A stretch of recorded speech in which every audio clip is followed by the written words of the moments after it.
ایک بڑی دلچسپ پیش رفت یہ ہوئی ہے جناب مولانا فضل الرحمان صاحب، شیخ وقاص سیکریٹری اطلاعات ہیں پی ٹی آئی کے آفیشیل سپوکس پرسن ہیں، انہوں نے ہمارے پروگرام میں مولانا صاحب کو رگڑ دیا 2 دن پہلے. انہوں نے کہا یہ باتیں کرتے ہیں کہ ہم اپوزیشن کی پارٹی ہیں اور ووٹ دیتے ہیں حکومت کو 26ویں ترمیم پہ، اور ان کو ڈر لگتا ہے سڑکوں پر نکلنے سے، اور ان کی مفادات ہیں، ان کی مجبوریاں ہیں. اور دوسری طرف محسن نقوی صاحب آج رانا صاحب آج گھر پہنچے ہیں فضل الرحمان صاحب کے کہ جی آپ نے 26ویں ترمیم پہ شاندار کردار ادا کیا ہے.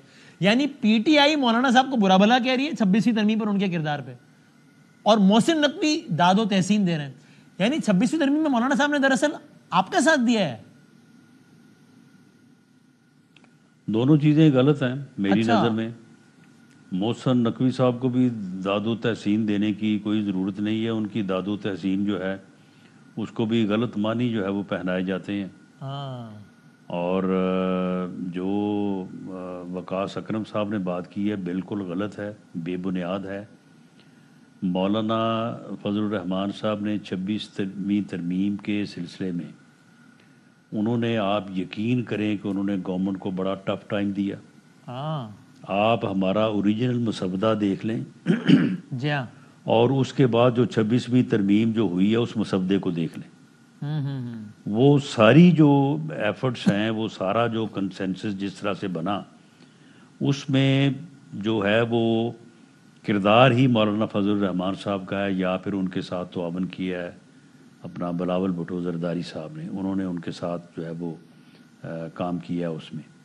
اور یہ وہ مسودہ ہے جس کے اوپر پی ٹی آئی ان کے ساتھ متفق ہوئی. یہ مسودہ پی ٹی آئی نے اور مولانا فضل الرحمان صاحب کی لیگل ٹیم نے مل کے بنایا.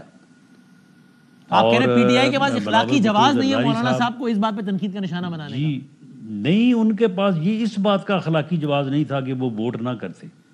انہیں بالکل جب اس مسودے کے اوپر وہ متفق ہوئے اور اس متفقہ مسودے کو پھر مولانا نے بلاول بھٹو زرداری صاحب کے ساتھ بات کی، وہاں پہ کوئی 19-20 کے فرق کے ساتھ جو ہے وہ کنسنسس ہوا، اور وہ بات پھر بلاول بھٹو زرداری صاحب نے جو ہے وہ گورنمنٹ کے ساتھ ڈسکس کی، اور اس کے اوپر جو ہے وہ پھر ایگریمنٹ ہوا.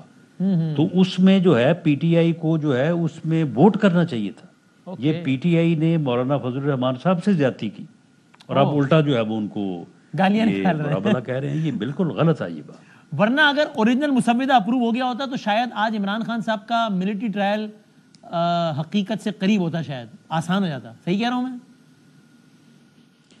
دیکھیں، اوریجنل مسودے میں کچھ چیزیں ایسی تھیں کہ جن سے آپ چلے، اور عمران خان صاحب کو آپ نامزد نہ بھی کریں، لیکن بہرحال اس میں اوریجنل مسودے میں ملٹری کورٹس کا جو ہے وہ کانسیپٹ تھا. سر آخری بات رانا صاحب، آپ کو یقین ہے کہ 24 تاریخ آئے گی؟ اگر ایک تو یہ کہ احتجاج کینسل ہو جائے وہ تو الگ بات ہے، فرض کرنا نہیں ہوتا کینسل، تو بھی 24 تاریخ کو آئے گی، تھوڑا بہت ہلا گلا، ادھر شیل ادھر کنٹینر، اور 25 کی شام تک سارا معاملہ نمٹ چکا ہوگا، back to normal. Are you sure about it? بالکل بالکل.